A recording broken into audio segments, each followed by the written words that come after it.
10 साल हो गए हों, 20 साल हो गए हों, 15 साल हो गए हों, 25 साल हो गए हों, दिल से देवाधिदेव महादेव की आराधना करो। एक सफेद आंकड़े की जड़ लेकर शिव जी के मंदिर में जाकर भगवान तुमरुका जी का नाम लेकर शिव की आराधना कर कर 21 बार बाबा पर से भ्रमण कर कर अपने कमर में उसको लाल धागे में बांध कर शिव की आराधना में लग जाओ। शिव जरूर कृपा करेंगे, और अगर संतान नहीं है तो भी मेरा महादेव दे देता है, ये निश्चित है। भाग्य लिखने वाले देवता होते हैं, भाग्य लिखने वाला देव होगा, पर भाग्य को बदलने वाला तो केवल मेरा महादेव होगा। अपने सनातन धर्म को मत छोड़ देना, नहीं तो जिंदगी भर ढूंढते रहेगा।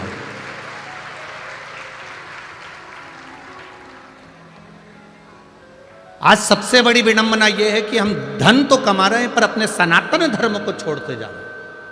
अपने संस्कारों को, अपने भजन को, अपनी भक्ति को, अपने सुख के चक्कर में हम अपने परमात्मा के चरणों को छोड़ते जा रहे हैं। हम आपसे ये कभी नहीं बोले इस व्यासपीठ से अर्चना दीदी, हमने कभी इस व्यासपीठ से यह नहीं बोला कि आप संत बन जाओ या साधु बन जाओ या कहीं नदी के तट पर जाकर बैठ जाओ या मंदिर में जाकर बैठ जाओ। इस व्यासपीठ से एक बात जरूर कही है और बार बार कही है,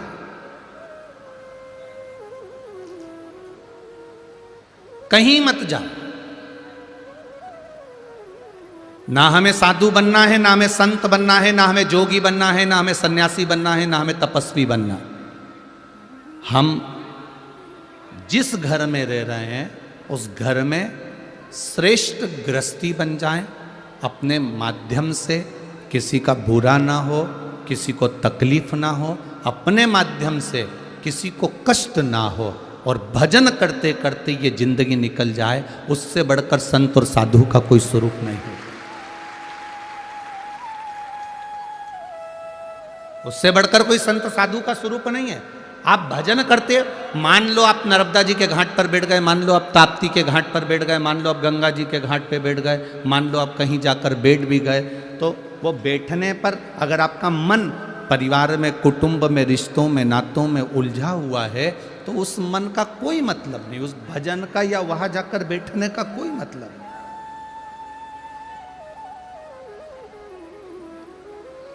अभी भी इतने लोग आए हो,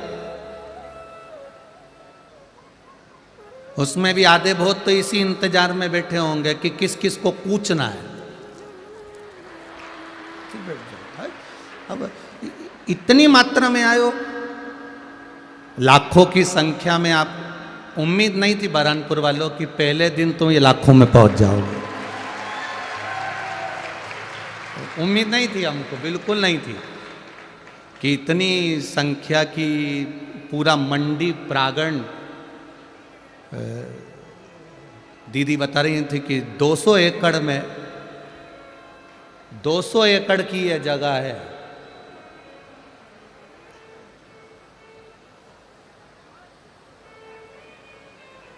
एक एकड़ भी खाली नहीं है, यह बरहानपुर है। ये आपकी अविरल भक्ति है, ये आपका विश्वास है, ये आपकी दृढ़ता है, ये आपकी भक्ति है, ये आपका विश्वास है।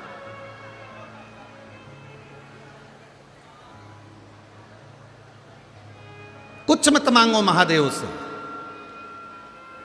बस एक काम करो, महादेव के चरणों में जाकर बैठ जाओ, एक लोटा जल हम महादेव को समर्पित कर दें, और जल समर्पित कर कर बस उसका स्पर्श, उसका दर्शन मात्र हो जाए, और दर्शन मात्र हुआ तो समझ लो कि आपका कल्याण निश्चित हो गया।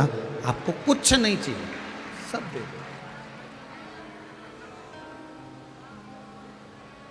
शंभो शरणे पड़े मांगू घड़ी रे घड़ी दुख काटो दया करी ने दर्शन आपको।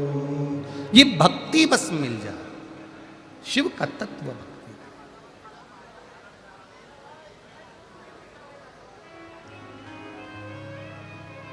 कुछ नहीं मांगा गुरु द्रोणाचार्य जी ने, केवल शंकर भगवान की आराधना कर रहे हैं, भगवान शिव की भक्ति कर रहे हैं, शिवलिंग का निर्माण कर रहे हैं। मिट्टी लेकर आते, बालू रेत लेकर आते, शिवलिंग का निर्माण करते, भगवान शंकर का निर्माण कर कर, शिवलिंग का निर्माण कर कर पूजन करते। एक अभिलाषा रह गई बस केवल कि मुझे शंकर से मिलना है, मुझे शिव से एक बार साक्षीकरण करना।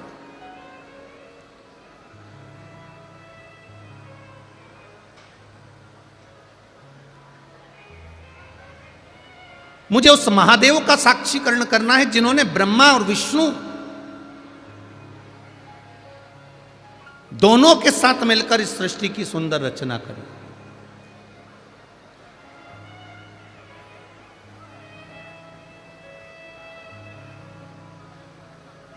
और होगा, अगर आपका विश्वास पक्का है, आपका भरोसा पक्का है, आप शिव की आराधना में लगे हुए हो, तो निश्चित है एक बार मृत्यु के पहले मेरे महाकाल का दर्शन जरूर होगा, ये निश्चित है। यदि आप आराधना में लगे हो, ब्रह्मा ब्रह्मलोक में रहते हैं, भगवान विष्णु बैकुंठ लोक में रहते हैं, इंद्र इंद्र लोक में रहते हैं, गरुण गरुण लोक में रहते हैं, वरुण वरुण लोक में रहते हैं, केवल मृत्यु लोक पर रहने वाला एक है, और वो मेरा देवाधिदेव महादेव है। वो सहज नहीं है, वो सरल नहीं है। उस पे चढ़ाया गया एक लोटा जल का महत्व, उस पे चढ़ाए गए एक लोटे जल का पान, उस पे चढ़ाया गया एक बेलपत्र का महत्व, ये संसार के लोग जिस दिन समझ जाएंगे उस दिन फिर उनको भटकना नहीं है, फिर केवल शिव की शरण में, राम की शरण में, मेरे कृष्ण की शरण में, मेरे नारायण की शरण में, मेरी आद्य शक्ति की शरण में रहना, फिर उनको भटकना नहीं है।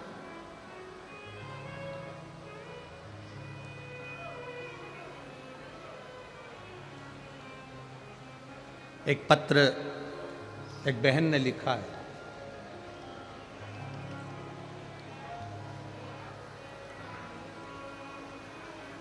कथा करते करते कई साल हो गए, पर उस पूरी कथाओं में ऐसा पत्र नहीं आया जो ये पत्र पहली बार बुरहानपुर की इस जगह में आया है। पहला पत्र।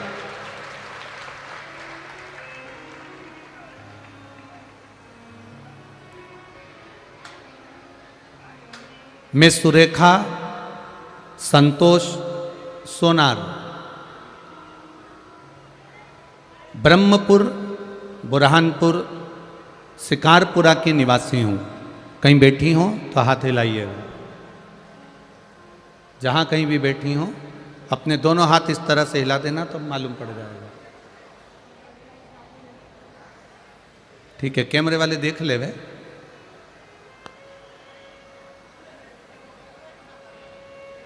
ठीक है, हाँ दोनों हाथ ऐसे हिला दो बहन जी। श्री शिवाय नमस्तुभ्यम।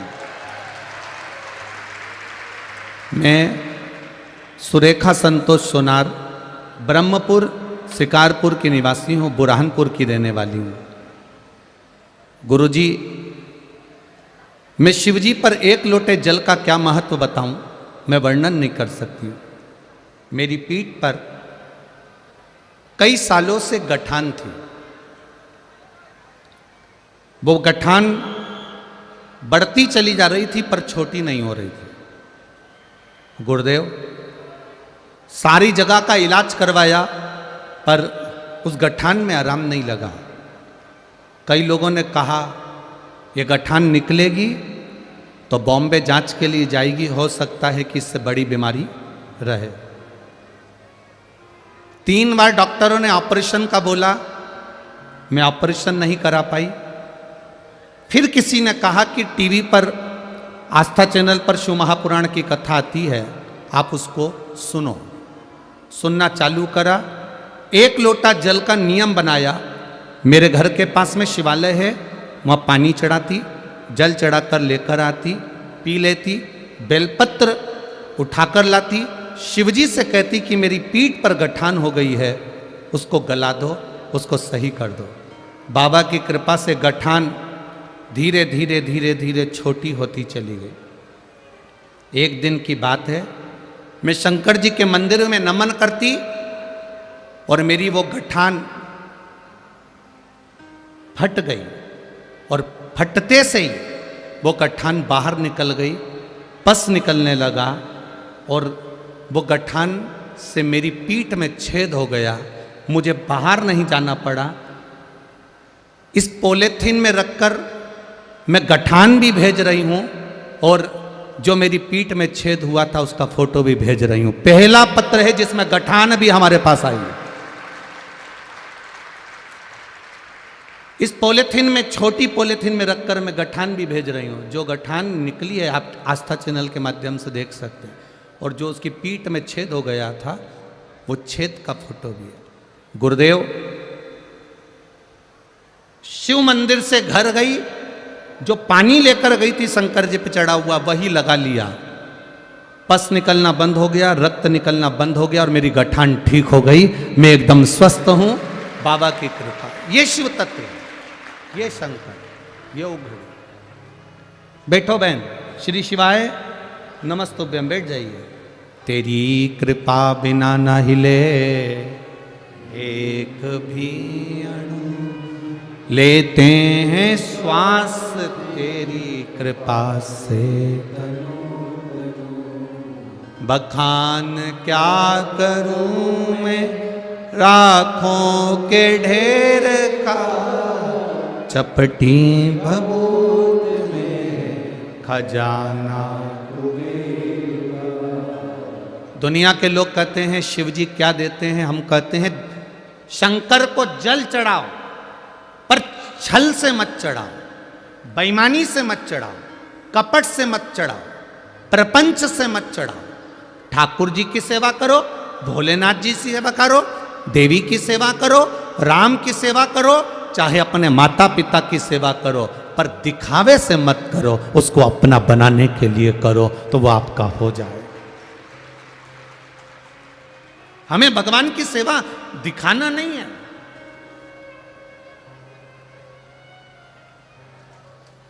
एक पत्र और है, देखिए।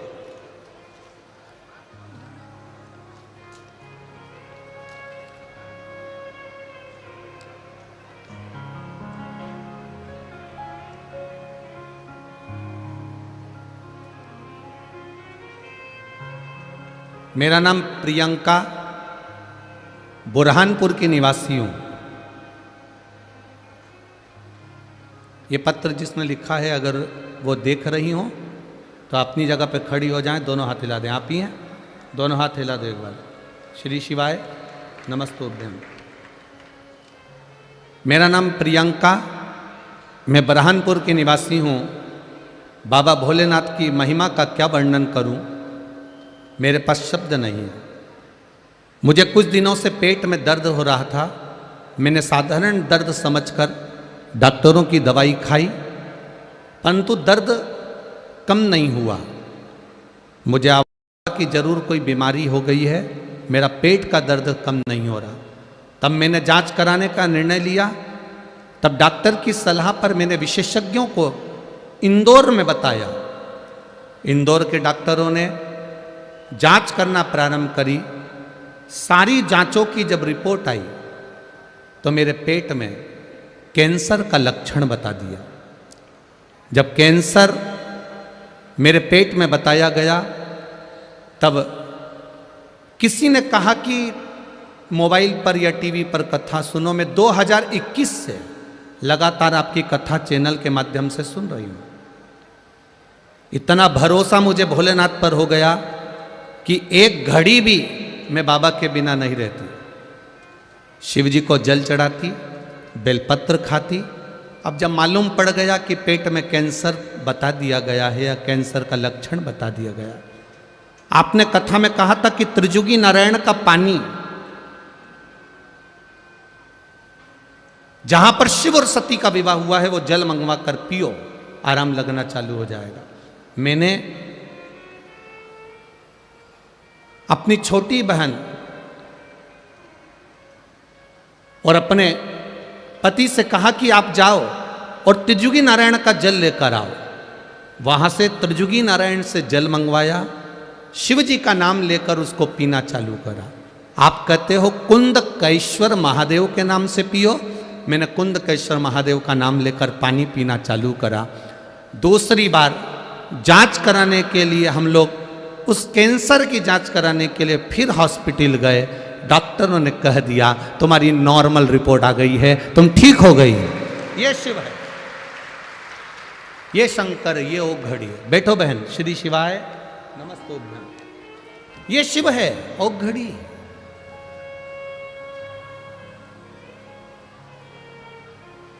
अब सुनो कथा, पर एक निवेदन है, आपकी कथा सुनने में कोई छल ना हो, किसी का दिखावा नहीं हो। हम कथा सुनने के लिए जा रहे, हम वीआईपी नहीं है, हम तो शंकर के केवल गण हैं, शिव की कथा सुनने के लिए जा रहे। कहां जगह मिल रही है? पंडाल में जगह नहीं हो, आप लोग तो अच्छी छांव में बैठे हुए हो, पंडाल के अंदर बैठे हुए हो। अभी हम लोग आ रहे थे दीदी के साथ, तो हमने देखा कई लोग बाहर धूप में, कोई पेड़ के नीचे, कोई गाड़ियों में। मैं आस्था चैनल वालों से कहूँगा, एक एक जो भक्त लोग बाहर भी बैठे हुए हैं उनको भी आप अवश्य दिखाएं। कोई पेड़ के नीचे, कोई गाड़ियों के नीचे, कोई कहीं, पूरा मंडी प्रांगण में जहां जगह मिल रही है लोग बैठे हुए हैं। और केवल यही नहीं, इस मंडी प्रांगण में आने वाली रोड पर भी दीवालों की छांव में जहां जहां लोगों को जगह मिल रही वहां बैठकर ये कथा सुन रहे हैं। ये भक्ति है तुम्हारी, विश्वास है तुम्हारा।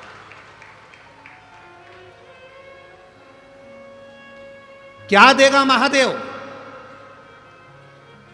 क्या प्रदान करेगा महादेव, ये हम भी नहीं जानते, पर इतना जरूर जानते हैं कि जब 7 दिन की कथा सुनकर आप अपने घर जाओगे तो खाली तो नहीं जाओगे, भरे हुए जरूर जाओगे, ये निश्चित है। उसकी भक्ति साधारण नहीं है, सहज नहीं है।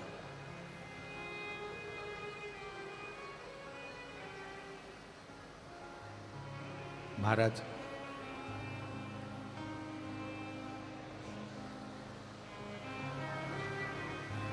इसीलिए लोग कहते हैं बड़े भाव में वर्णन करते हैं।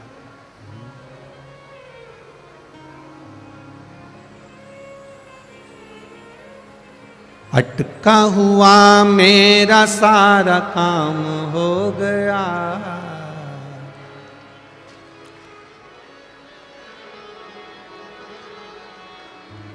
वो काशी वाला मुझ पे मेहरबान हो गया, वो काशी वाला मुझ पे मेहरबान हो गया। अटका हुआ मेरा सारा काम हो गया, अटका हुआ मेरा सारा काम हो गया। ओ अटका हुआ मेरा सारा काम हो गया, अटका हुआ दोनों हाथों से। वो काशी वाला मुझ पे मेहरबान हो गया, वो काशी वाला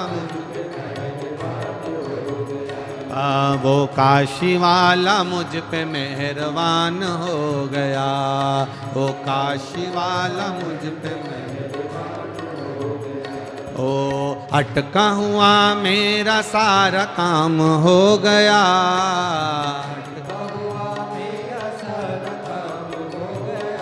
ओ अटका हुआ मेरा सारा काम हो गया, अटका हुआ मेरा सारा काम हो गया। वो काशी वाला मुझ पे मेहरबान हो गया, वो काशी वाला मुझ पे मेहरबान हो गया। वो काशी वाला मुझ पे मेहरबान हो गया, वो काशी वाला मुझ पे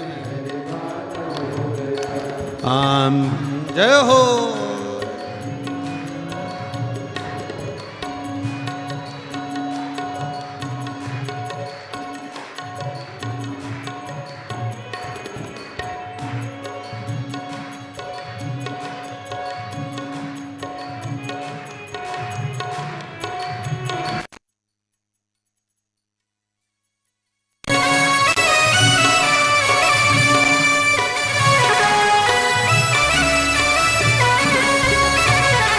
भाव से।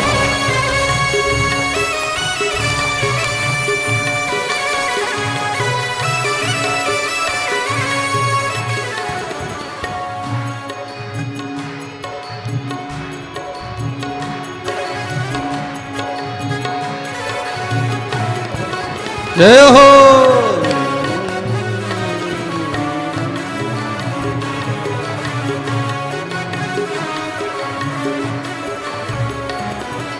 तेरे द्वारे से पाया है सब कुछ, तेरे द्वारे से पाया है सब कुछ। ओ तेरे द्वारे से पाया है सब कुछ, तेरे द्वारे से पाया है सब कुछ। ओ तेरे ही दर से पाया है सब कुछ, तेरे ही ओ तेरे ही दर से पाया है सब कुछ।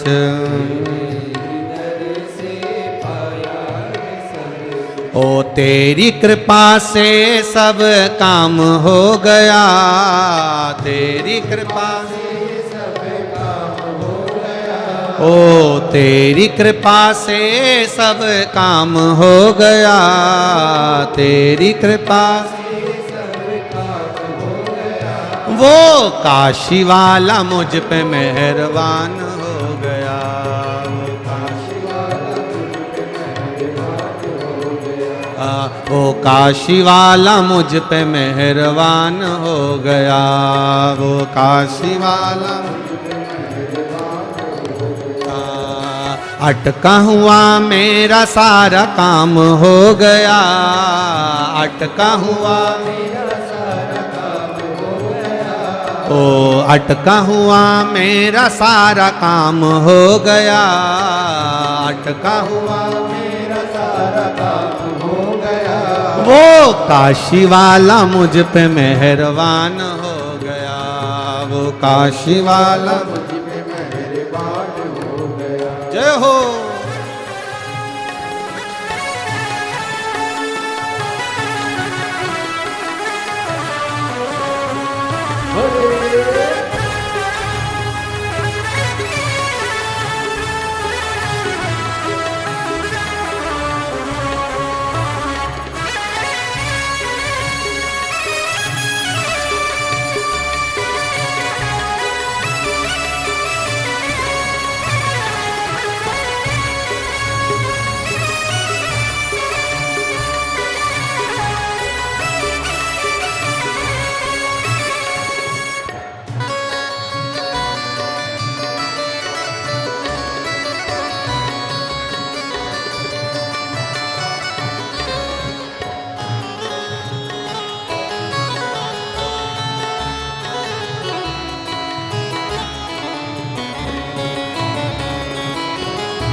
भक्तों के प्यारे हो तुम त्रिपुरारी, भक्तों के प्यारे हो तुम त्रिपुरारी। ओ भक्तों के प्यारे हो तुम त्रिपुरारी, भक्तों के प्यारे हो तुम त्रिपुरारी। ओ संकट संकट को काटे हो तुम त्रिपुरारी, संकट को काटे हो तुम त्रिपुरारी। ओ संकट को काटे हो तुम त्रिपुरारी, संकट को काटे हो तुम त्रिपुरारी।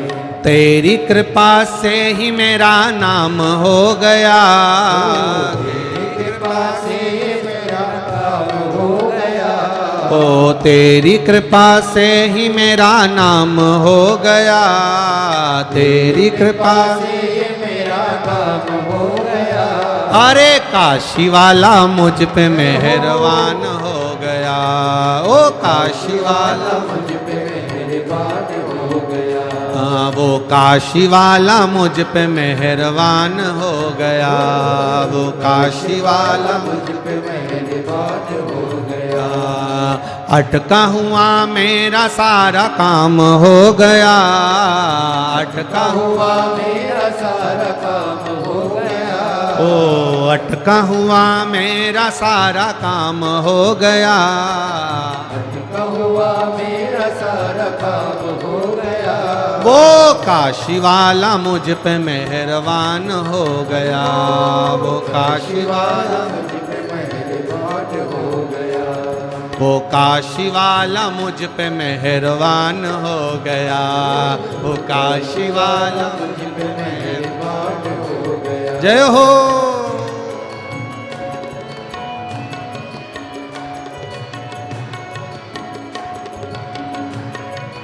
जय हो।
शंभो।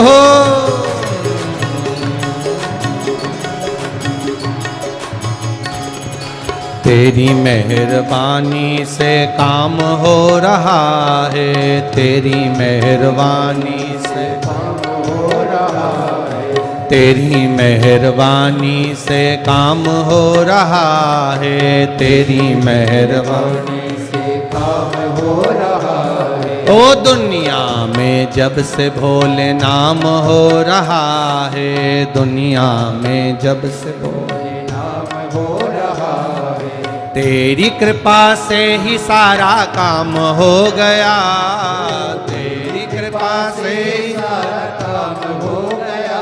वो काशी वाला मुझ पे मेहरबान हो गया, वो काशी वाला मुझ पे मेहरबान हो गया। वो काशी वाला मुझ पे मेहरबान हो गया, वो काशी वाला मुझ पे मेहरबान हो गया। अटका हुआ मेरा सारा काम हो गया, अटका हुआ मेरा सारा काम हो गया। ओ अटका हुआ मेरा सारा काम हो गया, अटका हुआ मेरा सारा काम हो गया। वो काशी वाला मुझ पे मेहरबान हो गया, वो काशी वाला मुझ पे मेहरबान हो गया। वो काशी वाला मुझ पे मेहरबान हो गया, वो काशी वाला मुझ पे मेहरबान हो गया, वो काशी वाला मुझ पे मेहरबान हो गया, वो काशी वाला मुझ पे मेहरबान हो गया। हर हर महादेव। अपने स्थान पर बैठकर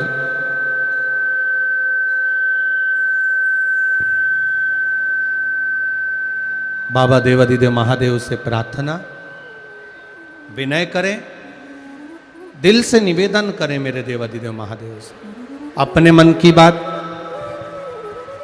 भाव के साथ में देवादिदेव महादेव से प्रार्थना करें और हृदय से देवादिदेव महादेव के मूल मंत्र का स्मरण करें। श्री शिवाय नमस्तु, श्री शिवाय नमस्तु, श्री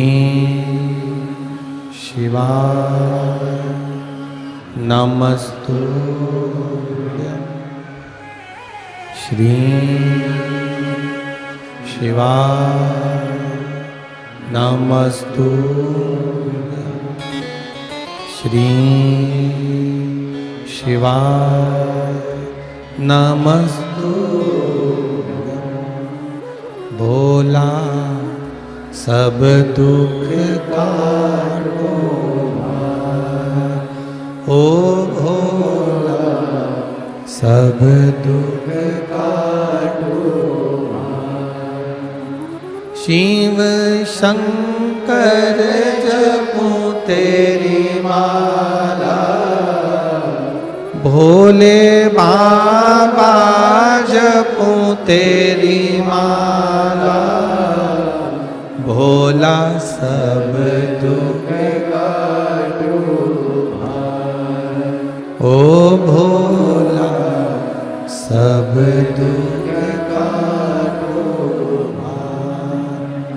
वेश है मंगल मंगलकारी, वेश है मंगलकारी, शमशान वासी हमारा,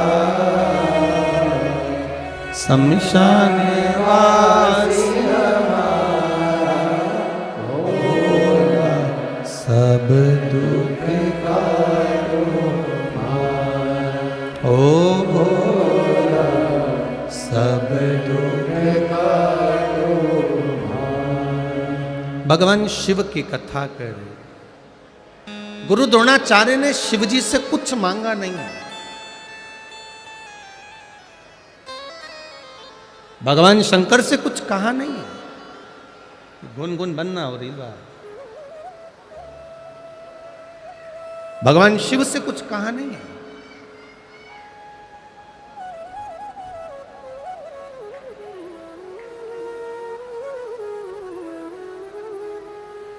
जब भगवान शिव से कुछ मांगा नहीं, केवल शिवलिंग का निर्माण करना और शंकर भगवान को जल चढ़ाना।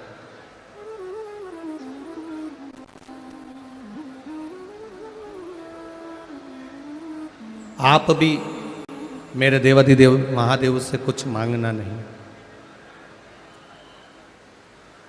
केवल मंदिर तक जाओ, बाबा देवाधिदेव महादेव को जल चढ़ाओ, प्रार्थना करो, विनय करो, निवेदन करो और वापिस आओ।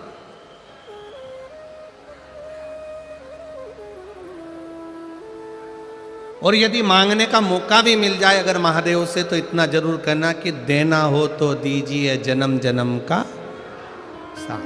बस इतना दे दो कि आप और हम, वो पहले कथा में कहा है, अंत समय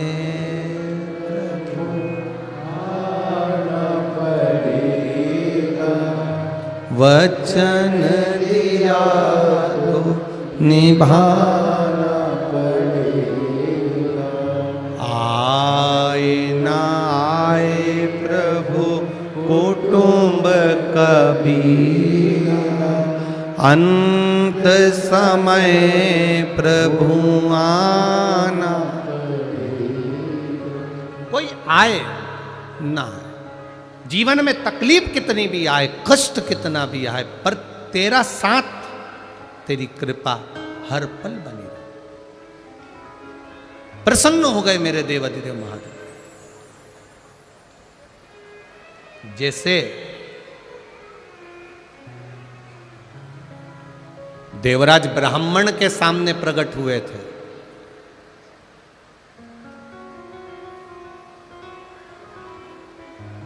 और वो देवराज ब्राह्मण जिसने ना कभी शंकर के मंदिर गया, ना कभी जल चढ़ाया, ना कभी भजन किया, ना कभी कीर्तन किया, ना कभी मंत्र जाप किया,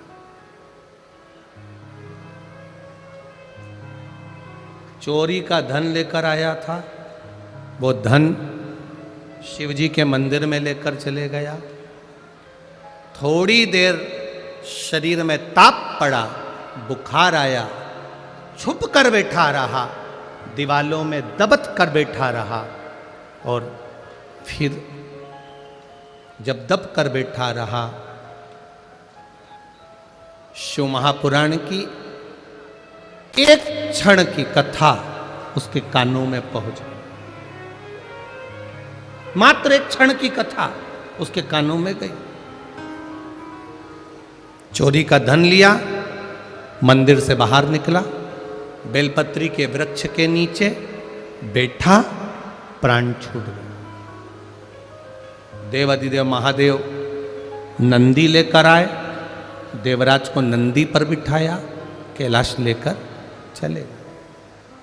अब देवराज के मन में एक प्रश्न उठ गया कि ना तो मैं कभी शंकर के मंदिर गया था, ना मैंने लोटा भर के जल चढ़ाया था, ना मैंने कभी बेलपत्र चढ़ाया था, ना कभी मैंने शिव जी की आराधना करी थी। फिर ऐसा कौन सा कारण है जिसके कारण मुझे कैलाश धाम मिल गया, शंकर जी मुझे नंदी पर लेकर जा रहे हैं? ऐसा मैंने पुण्य कौन सा करा था? तब देवाधिदेव महादेव ने कहा, तूने पुण्य नहीं करा, पर तेरी माता रोज, तेरी माँ प्रतिदिन एक लोटा जल भरकर मेरे मंदिर को चढ़ाती थी, इसलिए तेरी मुक्ति इस बेलपत्री के वृक्ष के नीचे हुई।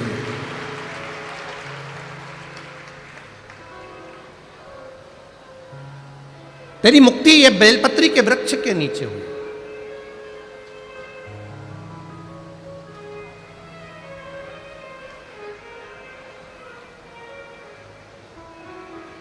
परिवार का अगर एक सदस्य भी भगवान शंकर को जल चढ़ा रहा है, उज्जैन के ऋण मुक्तेश्वर मंदिर में लिखा हुआ है, शिव महापुराण की कथा सुनने वाला, शंकर जी को एक लोटा जल चढ़ाने वाला। दुनिया के लोग कहते हैं पुराण सुनो, शास्त्र सुनो तो 7 पीढ़ी तरती है, पर उज्जैन ऋण मुक्तेश्वर मंदिर कहता है शिव महापुराण की कथा सुनने वाला, शंकर जी को एक लोटा जल चढ़ाने वाला, उसकी 7 पीढ़ी नहीं तरती, उसकी 71 पीढ़ी तर जाती है। ये शिव तत्व कहता है।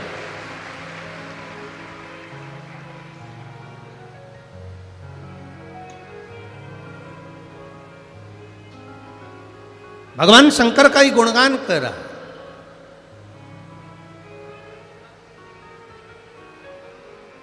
शिव महापुराण की यह कथा कर रही है।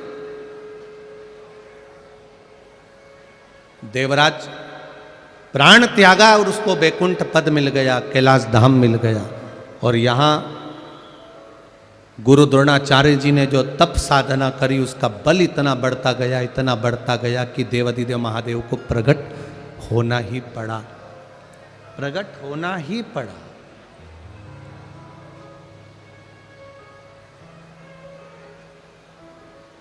आप में से कितने लोग हैं जो शंकर जी के मंदिर में एक लोटा जल चढ़ाने जाते हैं? सभी जाते हो? रख लो रख लो रख लो, बहुत बढ़िया, जाना चाहिए। सारी समस्या का हल एक लोटा जल। शिव के द्वार जाइए, अपने दिल की बात कहने के लिए जाइए, ना कहो तो भी एक लोटा जल जब हम देवाधिदेव महादेव को चढ़ाते हैं, अपने घर का जल लेकर जाते हैं, तो महादेव समझ जाते हैं कि इसकी दशा क्या है और इसको मुझे क्या प्रदान करना है, क्या कहने के लिए आया है, ये देवाधिदेव महादेव जान गए। भगवान शिव पहचान जाते, प्रसन्न हो गए। गुरु द्रोणाचार्य प्रसन्न हो गए। आज मेरा महादेव प्रकट हुआ है, आज मेरा महादेव प्रगटा है।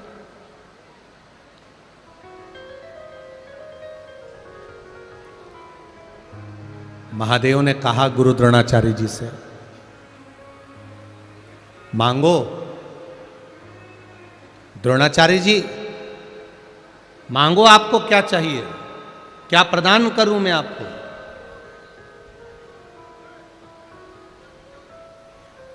क्या दिया जाए आपको? गुरु द्रोणाचार्य जी ने कहा, धन दौलत संपदा नहीं चाहिए, बस आपके जैसा कोई पुत्र या आप मेरे घर में बेटे बनकर जन्म ले लो, इससे बढ़कर कोई सुख नहीं होगा। आप मेरे हो जाओ, मैं आपका हो जाऊं, इससे बढ़कर कोई आनंद नहीं, और कुछ भी नहीं चाहिए। महाराज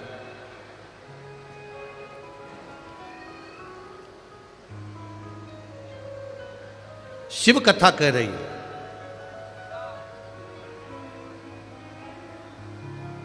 भगवान शंकर का गुणगान कर रहा है। आप मेरे घर में बेटे के रूप में जन्म ले लो। भगवान शिव जी ने कहा, यह नहीं हो सकता कि मैं आपके घर में जन्म लूं। हां, मेरा एक अंश, भगवान शिव कह रहे हैं गुरु द्रोणाचार्य से, तुम्हारी धर्म पत्नी कृपी, उस कृपी के गर्भ से मेरा एक अंश जन्म लेगा। जब वो गर्जना करेगा, उस गर्जना के कारण उसका नाम अश्वत्थामा कहलाएगा। वो अश्वत्थामा।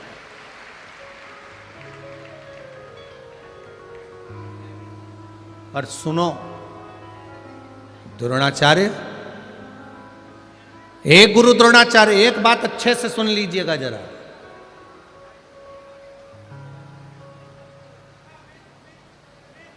परीक्षा बहुत होगी तुम्हारी, और उस परीक्षा में तुम्हें पास होना पड़ेगा।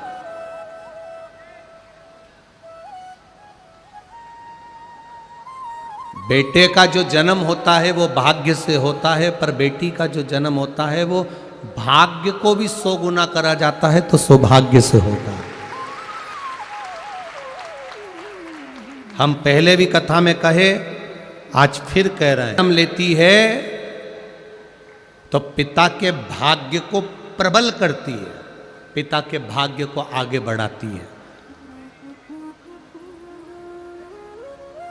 बेटी के जन्म से बाप का, पिता का जो भाग्य है वो प्रबल होता है, बढ़ता है।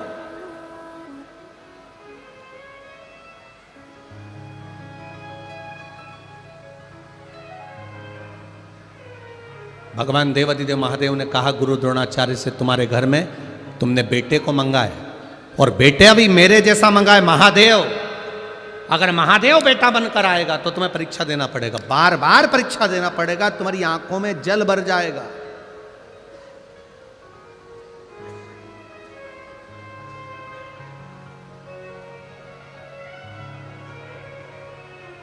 बार बार तुमको रोना पड़ेगा। गुरु द्रोणाचार्य ने कहा, आप अगर बेटे बनकर आ गए तो मैं सारी परीक्षा देने को तैयार हूं, आप तो बस मेरे बेटे बन जाओ और आप मेरे पुत्र बनकर आ रहे हो, इससे बढ़कर मुझे कुछ नहीं चाहिए, बस कृपा कर दीजिए।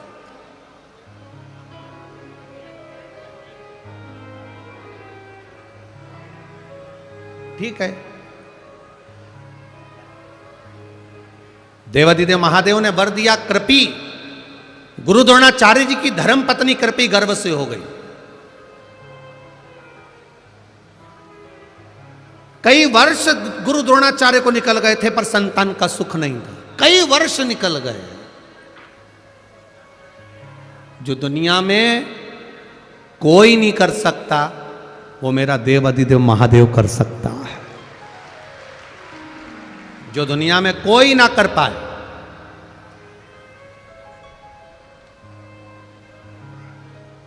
बस अपनी जिंदगी का एक असूल बनाकर रखना कि हमारे द्वारा किसी का दिल ना दुखे, हमारे द्वारा किसी का मन ना दुखे, तो शिव कृपा अपने आप हो जाती है। कितना सुंदर एक संवाद आता है। दो मित्र थे, बड़े प्रिय, दोनों एक दूसरे के लिए प्राण निकाल के रख दे ऐसे मित्र थे।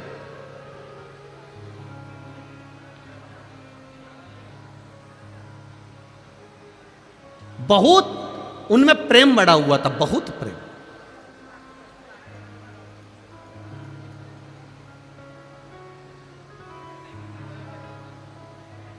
हमको लगता है यही खंडवा बरहानपुर के ही होंगे। आपस में दोनों में बड़ा प्रेम था, दोनों एक साथ स्कूल जाते, एक साथ कॉलेज जाते, दोनों का एक साथ बचपन निकला, दोनों एक साथ बड़े हुए। बड़े होने के बाद एक पढ़ाई में तेज निकल गया तो उसका जॉब, उसकी सर्विस, उसकी नौकरी पुणे में लग गई। अब एक की नौकरी पूना में लग गई और एक की नौकरी नहीं लगी। उसका विद्या अध्ययन थोड़ा सा कमजोर था, उसने दुकान चालू कर दी, व्यापार चालू कर दी। अब उसने व्यापार चालू करा तो ये जो मिर्ची का जो व्यापार होता है, आपके क्षेत्र में भी मिर्ची, इस क्षेत्र में खंडवा हुआ, बरहानपुर हुआ और खरगोन हुआ, निमाड़ क्षेत्र, जितना भी इस क्षेत्र में मिर्ची का व्यापार अच्छा होता है। अब मिर्ची का व्यापार करने लगा। अब एक मित्र नौकरी कर रहा है और एक मित्र व्यापार कर रहा है। दोनों अपनी अपनी जगह पर सेटल हो चुके हैं। नौकरी वाला पुणे में फ्लैट ले लिया, मकान ले लिया, नौकरी कर रहा है, आराम से रह रहा है। और ये इसने मिर्ची का व्यापार चालू कर दिया। मिर्ची बाजार जाता, खेतों में से मिर्ची को खरीद लेता, बेच देता। ये मिर्ची का व्यापार कर और वो नौकरी कर। समय बीतता चले गया, बीतता गया। बहुत ध्यान से सुनना इस कथा को, ये आपके जीवन को संवारने वाली कथा है। दोनों का व्यापार चल, एक का व्यापार, एक की नौकरी है, चल रहा है।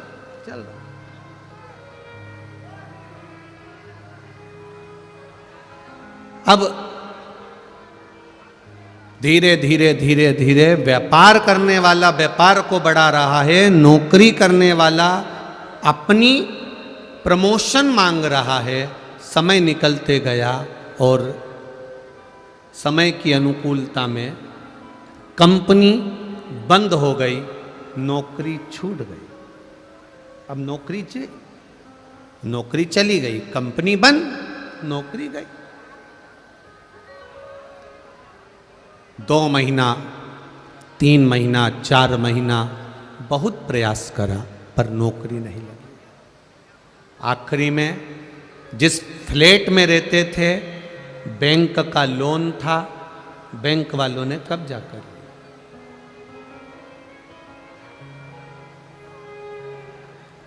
अब वो विचार करने लगा मैं यहां पर रहकर करूंगा क्या।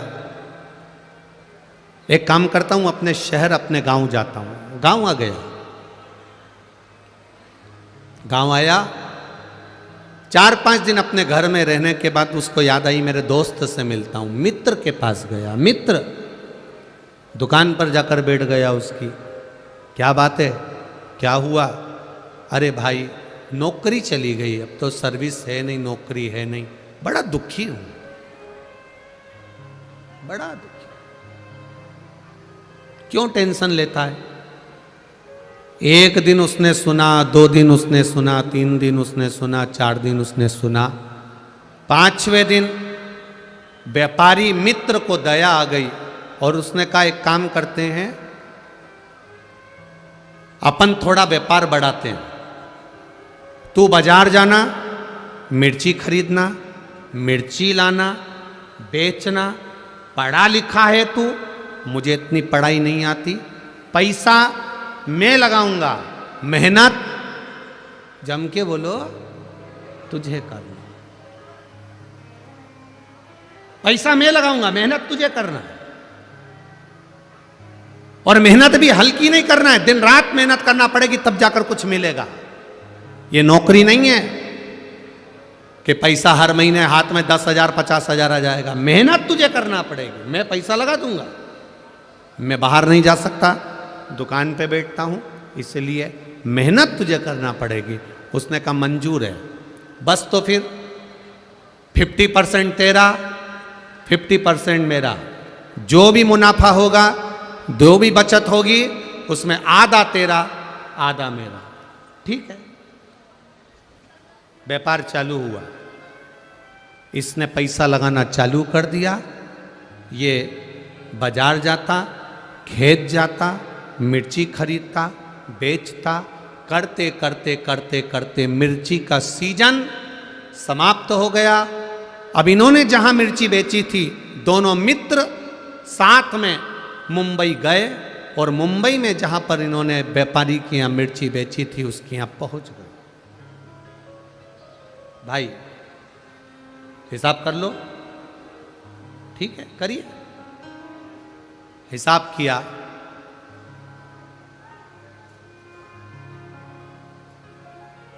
₹2,00,000 इनको मुनाफा मिला। ₹2,00,000 ज्यादा मिल गए।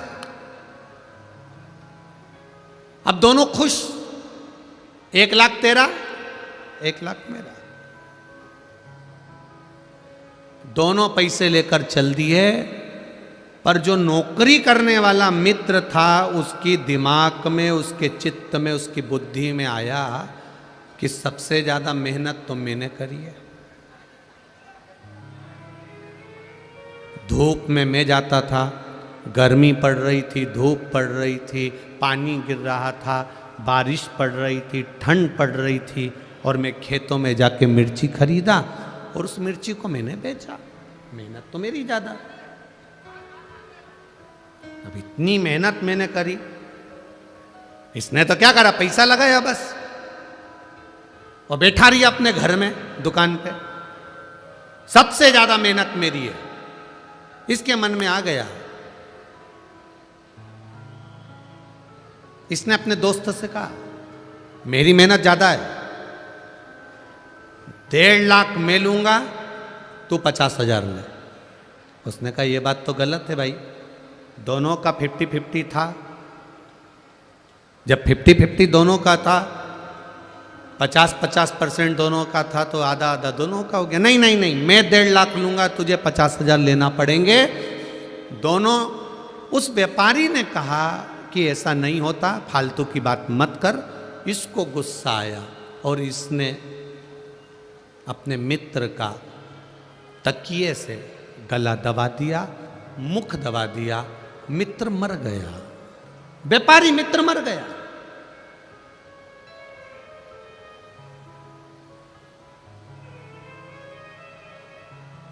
तड़प तड़प के मर रहा, मर गया। मित्र मरा, ये रोता हुआ मित्र के घर गया। मित्र के घर रोता हुआ गया।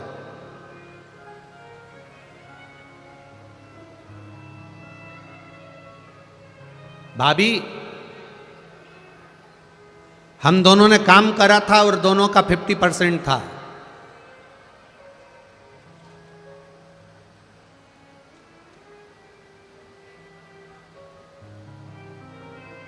दोनों का 50% था। 60,000 रुपए की बचत हुई, उसमें से ये 30,000 रुपए भाभी मेरे दोस्त के हिस्से के आपको दे दिए और 30,000 मैंने रख लिए। अब घर के लोगों को लगा कितना ईमानदार व्यक्ति है। अब उनको तो मालूम ही नहीं था कि इतना बच गया। उनको तो मालूम पड़ा कि 30,000 कम से कम इसने वापिस लाके दिए तो सही। खुश, परिवार के लोग खुश हो गए, कम से कम 30,000 ईमानदारी से तो दिया। अब उनको लग रहा है कि ये ईमानदार है, पर ये भीतर से कैसा है ये जानता।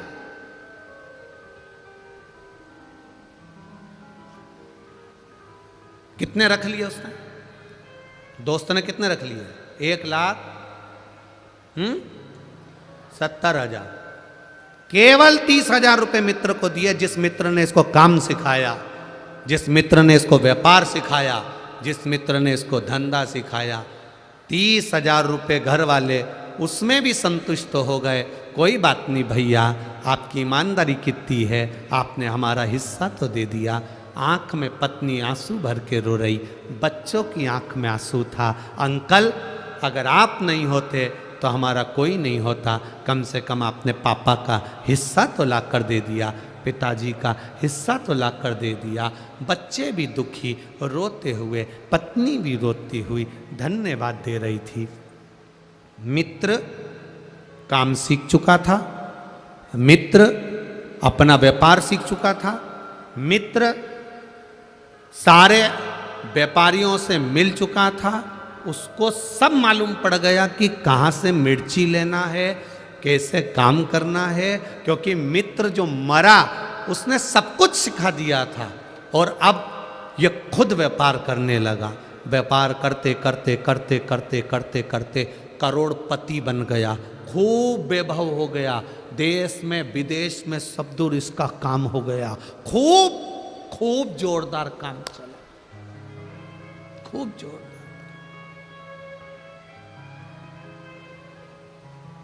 अब शादी हो गई इसकी।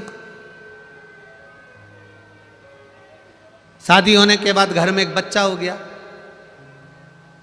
करोड़ों का धन, गाड़ी बंगला, संपदा वैभव, सब कुछ हो गया,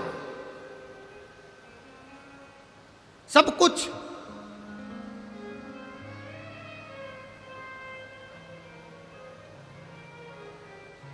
घर में बेटे ने जन्म ले लिया। बेटा 20 साल का हो गया और बढ़ते बढ़ते बेटा 25 साल का हो गया। खूब खुशियां घर के अंदर, रोज पार्टियां हो रही हैं, रोज धन आ रहा है, गाड़ियां बदली जा रही है, वैभव आ रहा है। जो बेटा कह दे बाप वो लाकर रख दे, जो पत्नी कह दे वो पति लाकर रख दे। इतनी संपदा बढ़ती चली, इतना वैभव बढ़ता चला, इतना वैभव। 25 साल का बेटा हो गया, शादी की तैयारियां होने लगी। बेटे के लिए लड़की देखने लगे। उतने समय में बेटे को थोड़ा सा रोग ने, बीमारी ने घेर लिया।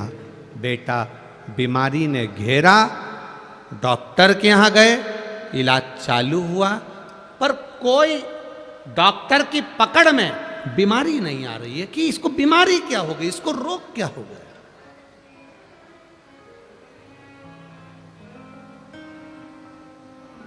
क्या बीमारी हुई है इसको, किसी को नहीं मालूम। इलाज करवाया पहले अपने नगर के, अब पैसे वाला व्यक्ति तो अच्छे डॉक्टर से इलाज करवाएगा। इलाज करवाया, एक जगह डॉक्टर से काम नहीं हुआ, दूसरी जगह करवाया, दूसरी जगह से तीसरी जगह करवाया, तीसरी जगह से चौथी जगह करवाया, चौथी जगह से पांचवी जगह करवाया। अपने प्रदेश में इलाज करवाते करवाते थक गया, तब दूसरे प्रदेश में पहुंचा, इलाज करवाया, पर रोग का ठिकाना नहीं मालूम पड़ा। करवाते करवाते करवाते करवाते देश में इलाज करवाया, विदेश में इलाज करवाया, लाखों रुपए इलाज में लगाते गया, पर बीमारी पकड़ाई में नहीं आई। समय निकलता गया, व्यापार पर अब इसका ध्यान नहीं है, अपने बेटे को ठीक करना है। मेरा बेटा ठीक होना चाहिए, भले करोड़ों का धन लग जाए। धन लगाता गया, व्यापार धीरे धीरे कम होता चले गया। एक फैक्ट्री विदेश की बंद हो गई, दूसरा काम बंद हो गया, तीसरा काम बंद हो गया। करते करते करते करते इलाज इलाज इलाज इलाज, डॉक्टर डॉक्टर डॉक्टर को दिखाने में लगता गया। मालूम पड़े बैंक वाले आके खड़े हो गए, लोन भरो। अब वो पैसा भी नहीं बचा, जिस घर में रहता था वो घर भी पूरा बैंक में चले गया। किराए के मकान में अपने बेटे और पत्नी को लेकर पहुंच गया। समझ नहीं आ रहा ये कैसे हो गया, ये कैसे हुआ।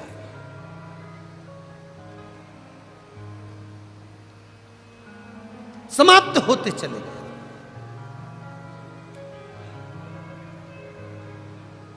अब जेब में 300 रुपए पड़े थे पिता के, और बाप बेटे के सिर पर हाथ रखकर पलंग पर बैठा है किराए के मकान में।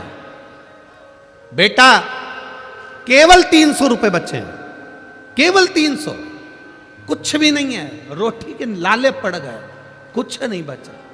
तेरी बीमारी में मैंने सब लगा दिया, क्या करूं अब, किसको दिखाऊं तुझे, किसको बताऊं मैं, क्या करूं मैं कि तू मेरा हो जाए, तू बच जाए।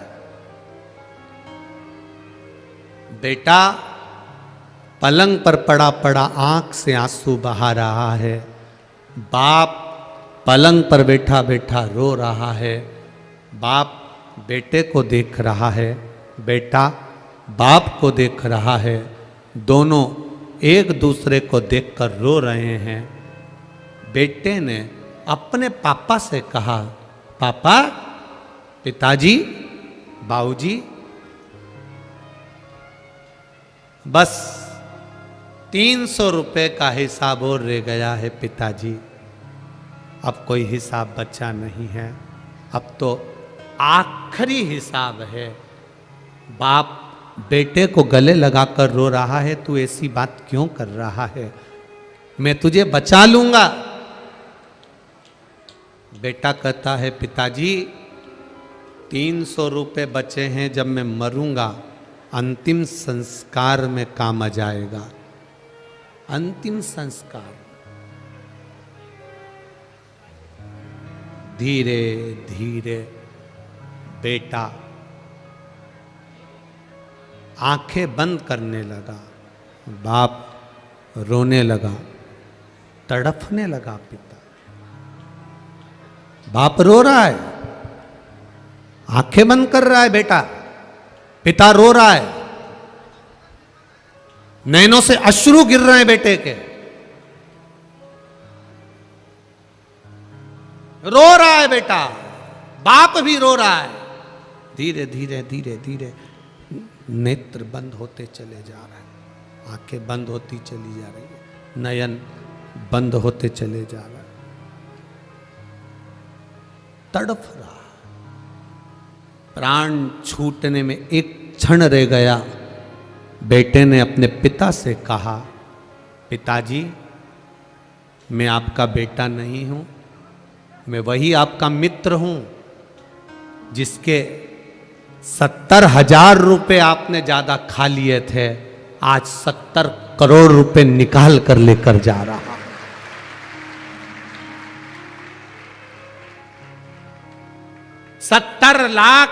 70,000 रुपए का 70 करोड़ 70 लाख लेकर जा रहा हूं। यह हिसाब कोई साधारण नहीं है। आधी रोटी खा लो, रूखी रोटी खा लो, पर किसी को धोखा देकर उसका धन मत खा जाना, जिंदगी भर तड़प तड़प कर मरना पड़ता। थोड़ी आवाज बढ़ाइए। जिंदगी भर तड़प तड़प कर मरना पड़ता।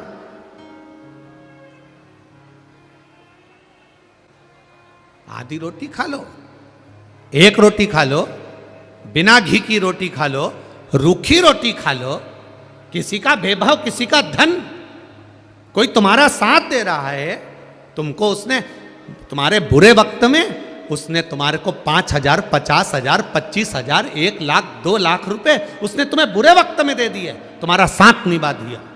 अब तुम्हारा फर्ज है कि उसका एक एक रुपया अठन्नी अठन्नी भी उसको वापस देना है, नहीं तो ना जाने कौन तुम्हारे घर में जन्म लेगा और वो कहां रुपया लगा कर जाएगा, ये तुमको भी नहीं मालूम पड़ता है।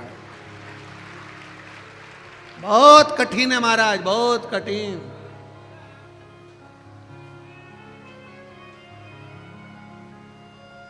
बहुत कठिन है।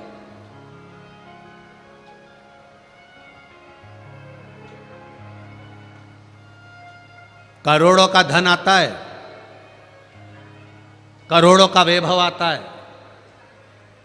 ये भी बनाना है, वो भी बनाना है, वो भी बनाना है, ये भी करना है, वो भी करना है, सब कुछ करना है।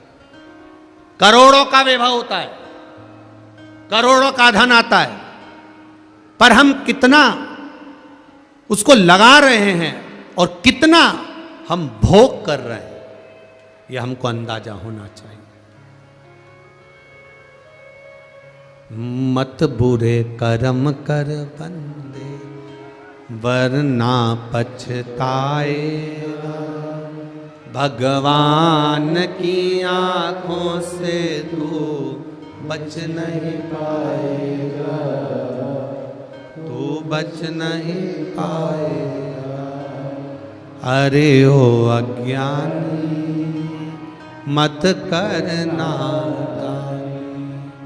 तेरे कर्म का फल भी तू ही पाएगा, जैसा किया तूने तेरे आगे आएगा। मत बुरे कर्म कर बंदे वरना पछताएगा, भगवान की आंखों से तू बच नहीं पाएगा, तू बच नहीं पाएगा। सबसे छुपा सकते हो, हर जगह से छुपा कर रख सकते हो, पर मेरे विश्वनाथ से छुपा कर नहीं रख सकते। एक एक श्वास का 21,600 श्वास जो मनुष्य के शरीर से निकल रही है, एक एक श्वास का हिसाब मेरा महादेव इस मृत्यु लोक को छोड़ने से पहले पूरा हिसाब ले लेता है कि तूने करा क्या है, पूरा हिसाब।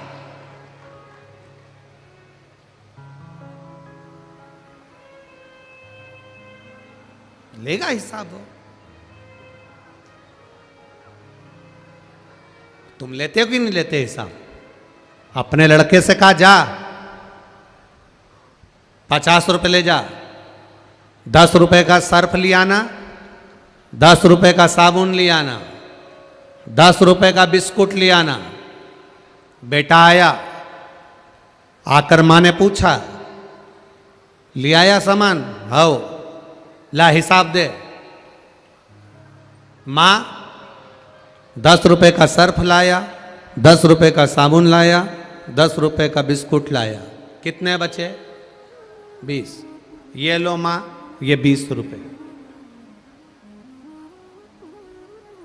जब एक माता पिता अपने बच्चों से 50 रुपए का, एक माता पिता अपने बच्चों से 100 रुपए का हिसाब ले सकते हैं, तो वो महादेव भी 100 साल का हिसाब तो लेगा कि करा क्या तूने नीचे जाने के बाद, इस मृत्यु लोक में पहुंचने के बाद तुमने किया क्या है, इस भूमंडल पर जाने के बाद, इस मृत्यु लोक में पहुंचने के बाद तुमने करा क्या? क्या करा? महाराज केवल एक काम करा, खूब सवेरे 8 बजे से दुकान खोली, रात को 9 बजे बंद करी, घर पर आए, रोटी खाई, थोड़ी देर बैठ के मोबाइल चलाया और उसके बाद सो गए। सवेरे उठे, ब्रश करा, मुंडा धोया, स्नान करा, अखबार पढ़ा और फिर वापिस नाश्ता करके दुकान चले गए। तो महादेव भी कहेगा जिंदगी भर कमा कमा के मर गया, इसलिए फोटो तो दीवार पे टंगेगा और तू नरक में टिकेगा। कोई अच्छा काम कर कर नहीं जा रहे। कई लोग कहते हैं हमें अपना घर संभालना है, हमें अपना परिवार संभालना है, हमें अपना पुत्र पुत्री सब संभालना है। शिव जी कहते हैं कि जन्म देने वाला मैं हूं तो निभाने वाला भी मैं हूं।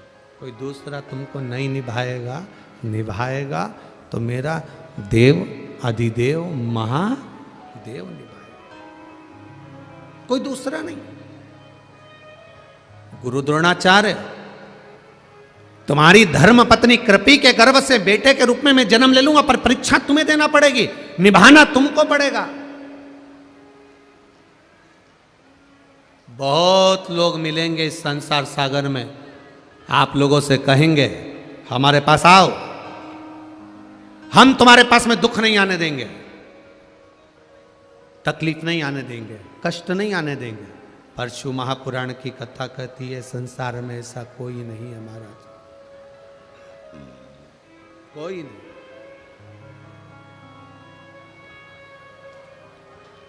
मृत्युलोक में अगर जन्म लिया है, पृथ्वी पर अगर आए हो, तो 2 कारणों से हमारा जन्म हुआ है। एक, भगवान का भजन करने के लिए, और दूसरा अपने कर्म का भोग भोगने के लिए। ये अपने कर्म का भोग हमें भोगना, कोई दूसरा नहीं भोगेगा। जैसे आपको भी प्रयागराज की कथा में कहा था, छींकना है अपना छींकना अपने को पड़ेगा, खांसना है अपना खांसना अपने को पड़ेगा। तुम तुम्हारी पड़ोसन से कह दो तू छींक दे, मैं नहीं छींकूंगी, ऐसा हो सकता है? नहीं, बरहानपुर में होता हो तो बात दूसरी है, पर हमारे इधर तो नहीं होता। क्या हमें स्वयं को छींकना पड़ेगा, हमें स्वयं को खांसना पड़ेगा, रोटी भी स्वयं खाना पड़ेगी, पानी भी स्वयं पीना पड़ेगा। प्यास तुम्हें लग रही है और तुम पड़ोसन से कह रही हो मुझे बहुत प्यास लग रही, मुझे बहुत प्यास लग रही, पानी पी ले तू। हो सकता है ऐसा? अरे बोलो तो रे बरहानपुर वालों, हो जाएगा? नहीं होगा। अपना छींकना अपने को पड़ेगा, अपना खांसना अपने को पड़ेगा। बीमारी आएगी तो भोगना भी अपने को पड़ेगा, दवाई भी अपने को खाना पड़ेगी। उसी तरह अपने कर्मों का भोग भी अपने को भोगना है। इसलिए 1 लोटा जल भी अपने को ही चढ़ा, कोई दूसरा नहीं चढ़ाए, स्वयं चढ़ाइए, स्वयं।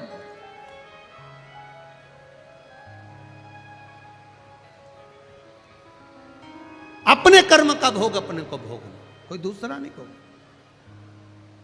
द्रोणाचार्य जी, आपको परीक्षा देना पड़ेगी, बारंबार आपको परीक्षा में पास होना पड़ेगा, आपको बार बार परीक्षा देना पड़ेगी।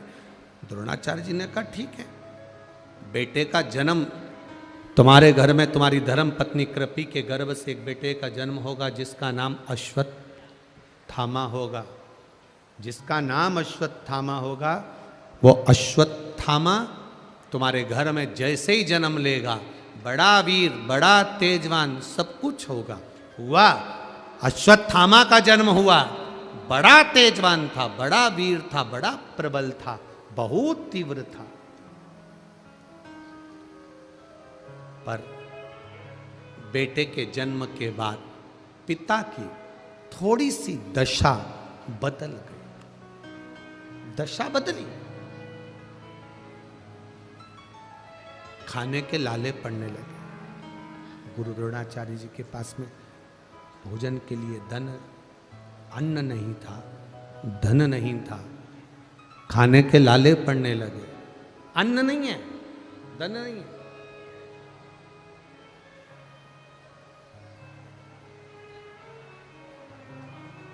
क्या करूं मैं? गुरु द्रोणाचार्य चले गए परशुराम भगवान के पास में। परशुराम जी से विद्या सीखने लगे। मां और बेटे घर में रहने लगे। आज घर में रहने वाला बेटा पढ़ने के लिए गुरु के घर जाता है। वहीं से गुरु द्रोणाचार्य निकल कर जा रहे थे और गुरु द्रोणाचार्य जी ने जाते जाते गुरु द्रोणाचार्य ने जाते जाते अपने बेटे को देखा। तो क्या देख रहे हैं बेटे को?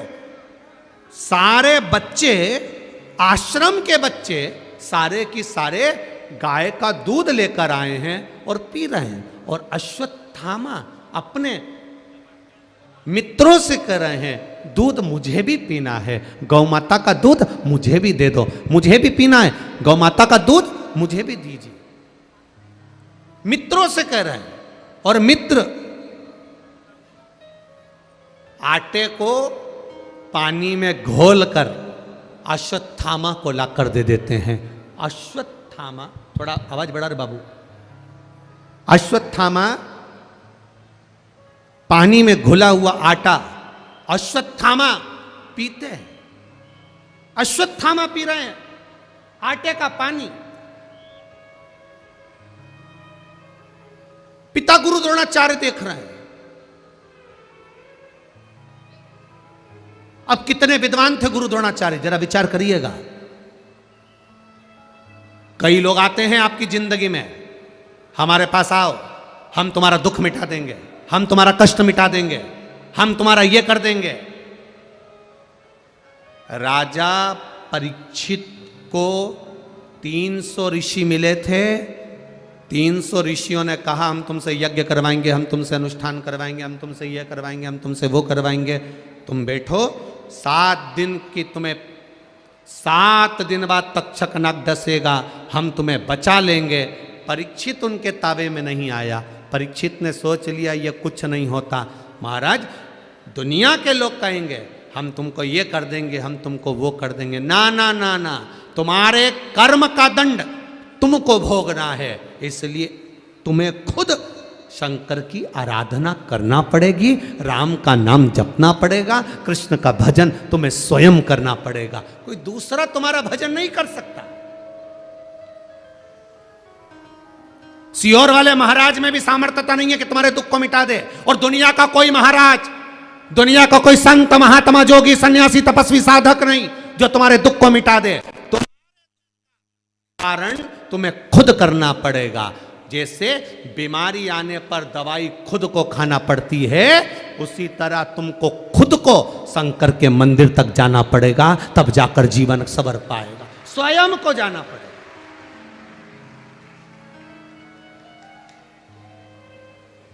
स्वयं जाओ परमात्मा की चौखट पर, परमात्मा के द्वार पर, परमात्मा के दरवाजे पर स्वयं जाकर निवेदन करो, स्वयं जाकर विनती करो, स्वयं जाकर उससे विनय करो, वो निभाएगा।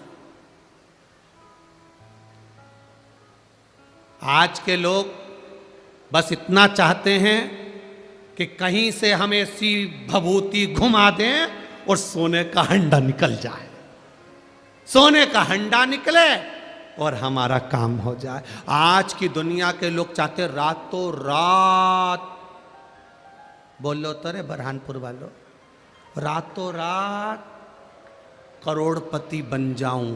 दिन भर मोबाइल पे यही करते रहते हैं, उसमें आता भी यही है। उसको 5 करोड़ प्राप्त हो गए, बस उसने ये गेम खेला था, अब तुमको उसने गेम में लगा दिया। धीरे से पूछा IFSC कोड नंबर बता, तुमने बता दिया।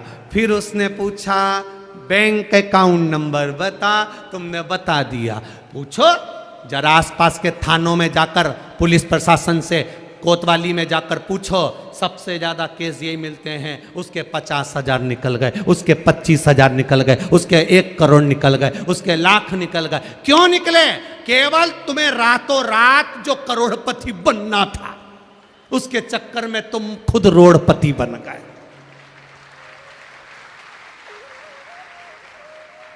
अब थाने में पहुंच के कह रहे, सर FIR लिख लो। सर भी बोल रहे फालतू खुद है, FIR लिखाने आया, फालतू खुद बैठा दिन भर मोबाइल पर। करोड़पति बनने का सरल उपाय, करोड़पति। किसी के चक्कर में बताना, कोई कित्तई के, कोई कित्तई के मेरे पास आ जाओ, दुख मिटा दूंगा, तकलीफ मिटा दूंगा, कष्ट मिटा दूंगा। नहीं नहीं नहीं, तुम्हें खुद भजन करना पड़ेगा, तुम्हें स्वयं शिवालय जाना पड़ेगा, तुम्हें स्वयं भगवान का गुणगान करना पड़ेगा, तब कुछ प्राप्त होगा, कोई दूसरा नहीं कर सकता। एक पत्र आया है, देखिए।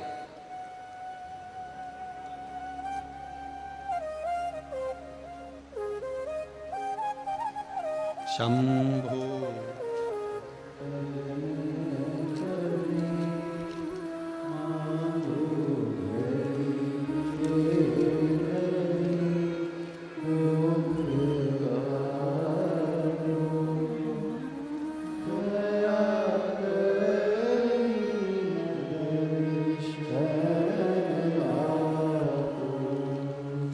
शंभो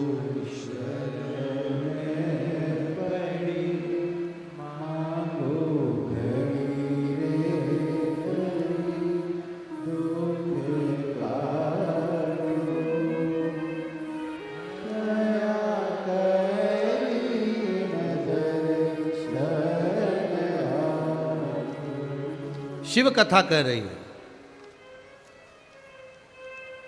मैं व्यास नगरी चावल जिला जलगांव से आई हूं। मेरा नाम सुनंदा राकेश बड़गुजर है। कहीं बैठी हो तो हाथ हिलाइएगा, जहां कहीं भी बैठी हो अपने दोनों हाथ हिलाइएगा।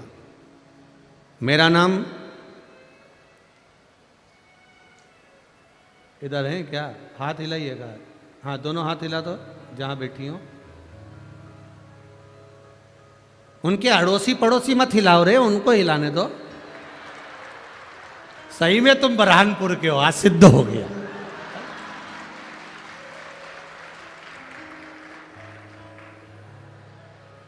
मेरा नाम सुनंदा राकेश बड़गुजर है। दोनों हाथ हिला दो। श्री शिवाय नमस्तु। बड़गुजर है। मैं शिवजी का क्या बखान करूं। मेरे पति के गले में 3 बड़ी बड़ी गठान हो गई थी। हमने अच्छे अच्छे हॉस्पिटल में दिखाया, मुंबई तक दिखाया। सब ने कहा कि इसका ऑपरेशन करना पड़ेगा और ये गलत है, इससे बड़ी बीमारी का क्रम हो सकता है। ऑपरेशन कराएंगे, गठान है और 3 है। निकालने के बाद फिर गठान आ सकती है और जांच में बड़ी बीमारी आ सकती है। गुरुदेव एक दिन रिमोट लेके बैठे थे, टीवी पर कथा दूसरी चीजें देख रहे थे, नाटक सीरियल देखते देखते आपकी कथा दिख गई। उस कथा को सुनना प्रारंभ करा। आपने उस कथा में कुशा के जल का वर्णन कर रहे थे और कुशा के जल का वर्णन करा।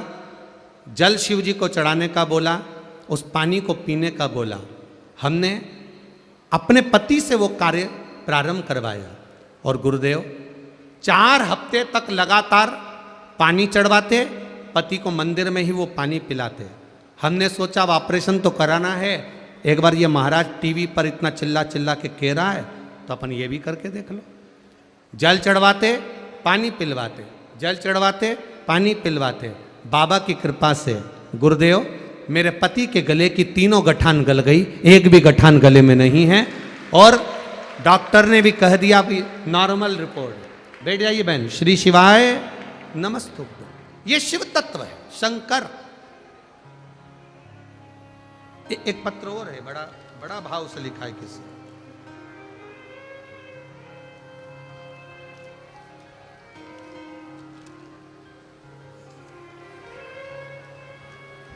दीपमाला चौहान भुसावल से हैं, कहीं बैठी हो तो हाथ हिलाइएगा। दीपमाला चौहान भुसावल से पीछे है। अच्छा, दोनों हाथ हिला दीजिए एक बार। श्री शिवाय नमस्तुभ्यं। दीपमाला चौहान भुसावल से। गुरुदेव मैं बाबा का क्या वर्णन करूं।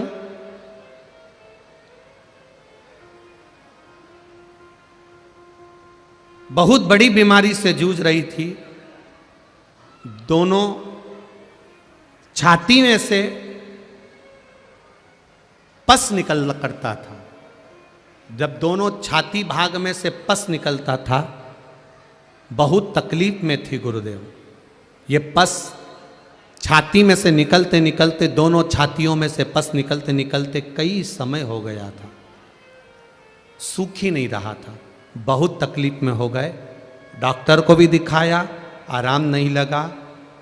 लग रहा था कि कुछ ऐसी बीमारी शरीर में हो गई है जिसके कारण ये छाती का पस सूख नहीं रहा, अपने आप पस निकलता रहता था, पीप अपने आप पस निकलता रहता। बड़े तकलीफ में हो गए गुरुदेव। तब एक बार कहीं जा रहे थे और रोड पे चलते चलते किसी ने शिव महापुराण पर शंकर जी का जल चढ़ाने का वर्णन करा, बेलपत्र खाने का बोला।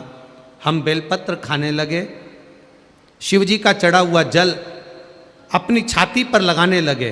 बाबा की कृपा से गुरुदेव 15 दिन में पस निकलना बंद हो गया और मैं ठीक होना चालू हो गया। ये शिव तत्व है। बैठिए बहन। हर हर महादेव। शिव तत्व इसी को कहा। मैंने तेरे ही भरोसे बाबा, तेरे ही भरोसे हवा बिच उड़ती जावांगी, बाबा डोर हथो छड़ी कटी जावांगी, भोले मैं तेरी पतंग, शंभु मैं। ये शिव तत्व है। लेगा परीक्षा मेरा भोलेनाथ। आपको भी कष्ट होगा। इस मंडी प्रागण्य में ब्रह्मपुर की जगह पर अपनी जगह संभालना, बैठना, इतनी भीड़ में आना, धक्के खाना, कष्ट आपको भी होगा। पर शिव महापुराण की कथा कहती है, जो शंकर की कथा में धक्के खा लेता है फिर वो संसार के धक्के नहीं खा पाता है। ये निश्चित है। होगा कष्ट, हम मानते हैं। पहले दिन ये हाल है तो बाकी के दिन की तो हम गणना नहीं कर सकते तुम्हारी कि तेरा क्या होगा कालिया, हम नहीं कर सकते। पर ये और एक बात और है, ब्रह्मपुर में ये नज़ारा देखने को दूसरी बार मिलने वाला भी नहीं है, निश्चित है। अर्चना दीदी कह रही थी, गुरुजी जब राजनीति के अंतर्गत कोई व्यक्ति कोई कार्यक्रम करता है, राजनीति का कोई कार्य करता है, तो राजनीति का कोई मंच का कार्यक्रम है या कोई बड़ी सभा करना होती है तो सब दूर गाड़ियां भेजना पड़ता है या सबको एकत्रित करना पड़ता है, पूरी जान झोंक देना पड़ती है, तब लोगों को इकट्ठा करा जाता है। हम तो इतना प्रचार भी नहीं करे, पर समझ में नहीं आया। ये 2 दिन पहले से आके भर आ गए, समझ में नहीं आया कहां से आया।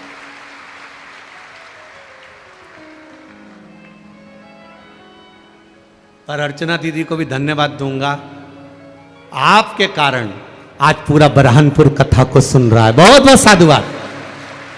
आदरणीय अर्चना दीदी चिटनीस जी को खूब खूब साधुवाद, एक जोरदार ताली बजाओ। बहुत साधुवाद, बहुत बहुत साधुवाद। आपके कारण पूरा बरहानपुर कथा सुन रहा है, पूरा बरहानपुर। बहुत बहुत साधुवाद है जी। शिव कथा इसी को कहते, ये इसीलिए महाराज तेरे डमरू की धुन सुन के मैं काशी नगरी आई हूँ। तेरे डमरू की धुन सुन के मैं काशी नगरी आई हूँ। तेरे डमरू की धुन सुन के मैं काशी नगरी आई हूँ। तेरे डमरू की धुन सुन के मैं काशी नगरी आई हूँ। मैं काशी नगरी आई हूँ। मैं काशी नगरी आई हूँ। मैं काशी नगरी। म्यूजिशियन बढ़ाइए आवाज, संगीतकारों की बढ़ाओ, म्यूजिशियन वाद्य यंत्रों की भी बढ़ाइए।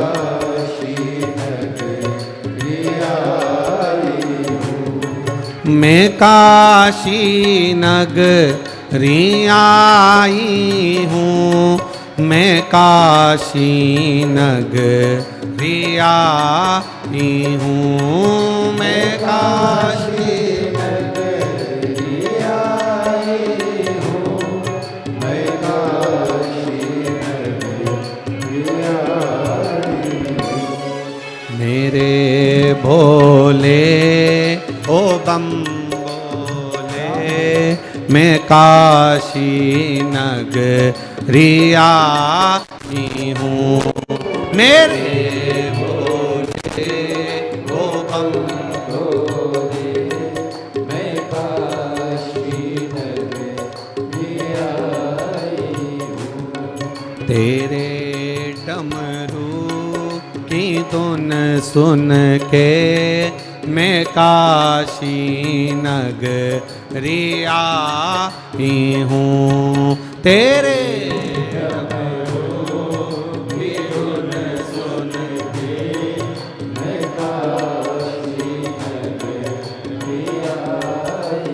शंभो।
सुना है हमने ओ भोले तेरी काशी में गंगा है। सुना है हमने ओ भोले तेरी काशी में गंगा है। सुना है हमने ओ भोले तेरी काशी में गंगा है। सुना है हमने ओ भोले तेरी काशी में गंगा है। उसी गंगा में नहाने को मैं काशी नगरी आई हूँ। उसी गंगा में नहाने को मैं काशी नगरी आई हूँ। मेरे भोले ओ बम भोले मैं काशी नगरी आई हूँ। मेरे भोले ओ भोले मैं काशी नगरी आई। बड़े भाव से आनंद के साथ दोनों हाथों से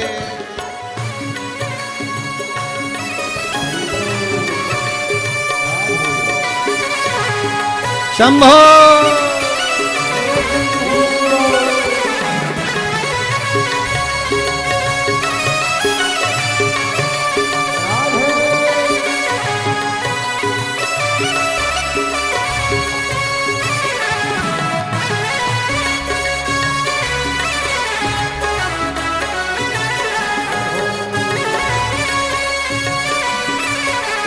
जय हो।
सुना है हमने ओ भोले तेरी काशी में मुक्ति है। सुना है हमने ओ भोले तेरी काशी में मुक्ति है। सुना है हमने ओ भोले तेरी काशी में मुक्ति है। सुना है हमने ओ भोले तेरी काशी में मुक्ति है। उसी मुक्ति को पाने को मैं काशी नगरी आई हूँ। उसी मुक्ति को पाने को मैं काशी नगरी आई हूँ।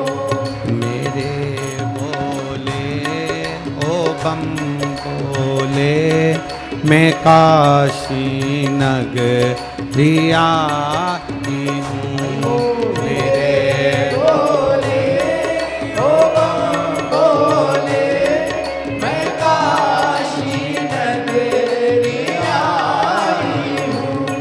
मेरे भोले ओ बम बोले, मैं काशी नगरी आई हूँ। मेरे बोले ओ बम बोले, मैं काशी नगरी आई हूँ। मैं काशी नगरी आई हूँ। मैं काशी नगरी आई हूँ। मैं काशी नगरी आई हूँ। मैं काशी नगरी हर हर अपने स्थान पर बैठकर बाबा देवाधिदेव महादेव से हृदय से प्रार्थना करिए, भाव से। जब भी श्री शिवाय नमस्तुभ्यम बोलने का मौका मिले पंडाल में, उसको बोलने के बाद अपने दिल की बात बाबा से जरूर कहिए, हृदय के साथ, आनंद के साथ, भाव के साथ में। श्री शिवाय नमस्तुभ्यं, श्री शिवाय नमस्तुभ्यं, श्री शिवाय नमस्तुभ्यं, श्री शिवाय नमस्तुभ्यं, श्री शिवाय नमस्तुभ्यं। भोला सब दुख का ओ भोला सब दुख का शिव तेरी माला, भोले बाबा तेरी माला, भोला सब दुख का ओ भोला सब दुख का। शिव कथा कह रही है, बाबा शंकर का गुणगान कर रहा, शिव तत्व कह रहा। भगवान शिव की कथा कर रही। पिता गुरु द्रोणाचार्य को यह बात थोड़ी हृदय को लग गई, मन में खल गई। जैसे चंचूला देवी का पति बिंदु प्रेत योनि में जब पड़ जाता है, तो चंचूला को जैसे यह बात खली थी कि मेरा पति प्रेत योनि में पड़ गया, इसकी मुक्ति कैसे, इसका मोक्ष कैसे, इसकी मुक्ति का उपाय क्या होगा। जैसे चंचूला जी के मन में बात खली, ऐसे ही गुरु द्रोणाचार्य के मन में बात खली, और चंचूला देवी ने काशी में पहुंचकर भगवान शिव की शिव महापुराण कथा का रस तत्व सुनकर अपने प्राणों को त्यागा। पार्वती जी की सहेली बन गई। पार्वती जी ने कहा, शिव महापुराण की कथा करवाओ, तुम्हारे पति को मोक्ष मिलेगा। तब तुमरुका जी से जाकर निवेदन करा, शिव महापुराण की कथा को श्रवण किया। तुमरुका जी जो भगवान शंकर के परम भक्त हैं, शिव के उपासक हैं। इसमें कई पत्र ऐसे आए हैं जिसमें कई लोगों को संतान की प्राप्ति नहीं हुई और शिव की कृपा से संतान का सुख मिला। आप भी प्रयास करिए। 10 साल हो गए हों, 20 साल हो गए हों, 15 साल हो गए हों, 25 साल हो गए हों, दिल से देवाधिदेव महादेव की आराधना करो। एक सफेद आंकड़े की जड़ लेकर शिव जी के मंदिर में जाकर भगवान तुमरुका जी का नाम लेकर शिव की आराधना कर कर 21 बार बाबा पर से भ्रमण कर कर अपने कमर में उसको लाल धागे में बांध कर शिव की आराधना में लग जाओ। शिव जरूर कृपा करेंगे, और अगर संतान नहीं है तो भी मेरा महादेव दे देता है, ये निश्चित है। भाग्य लिखने वाले देवता होते हैं, भाग्य लिखने वाला देव होगा, पर भाग्य को बदलने वाला तो केवल मेरा महादेव होगा।